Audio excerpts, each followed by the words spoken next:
Part the third. There passed a weary time. Each throat was parched and glazed each eye. A weary time, a weary time. How glazed each weary eye. When looking westward I beheld a something in the sky. At first it seemed a little speck, and then it seemed a mist. It moved and took at last a certain shape I wist.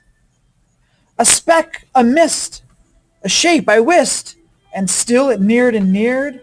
As if it dodged a water sprite, it plunged and tacked and veered. With throats unslacked, with black lips baked, we could nor laugh nor wail. Through utter drought, all dumb we stood. I bit my arm, I sucked the blood, I cried, "A sail, a sail!" With throats unslacked, with black lips baked, agape they heard me call. "Gramercy!" they for joy did grin, and all at once their breath drew in, as they were drinking all. "See, see!" I cried, "she tacks no more, hither to work us weal. Without a breeze, without a tide, she steadies with upright keel." The western wave was all aflame, the day was well nigh done.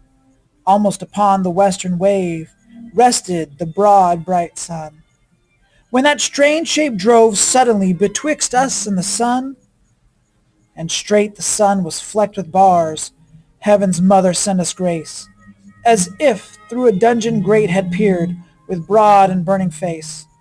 Alas, thought I, and my heart beat loud, how fast she nears and nears! Are those her sails that glance in the sun, like restless gossamers? Are those her ribs through which the sun did peer as through a grate? And is that woman all her crew? Is that death? And are there two? Is death that woman's mate? Her lips were red, her looks were free, her locks were yellow as gold, her skin was as white as leprosy. The nightmare, life and death was she, who thicks man's blood with cold. The naked hulk alongside came, and twain were casting dice. "The game is done, I've won," quoth she, and whistles thrice. The sun's rim dips, the stars rush out, as one stride comes the dark. With far-heard whisper o'er the sea, off shot the spectre bark. We listened and looked sideways up. Fear at my heart as at a cup, my lifeblood seemed to sip.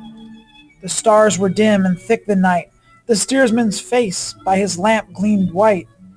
From the sails the dew did drip, till clomb above the eastern bar the horned moon with one bright star within the nether tip. One after one, by the star-dogged moon, too quick for groan or sigh, each turned his face with a ghastly pang and cursed me with his eye. 4 times 50 living men, as I heard nor sigh nor groan, with heavy thump, a lifeless lump, they dropped down one by one.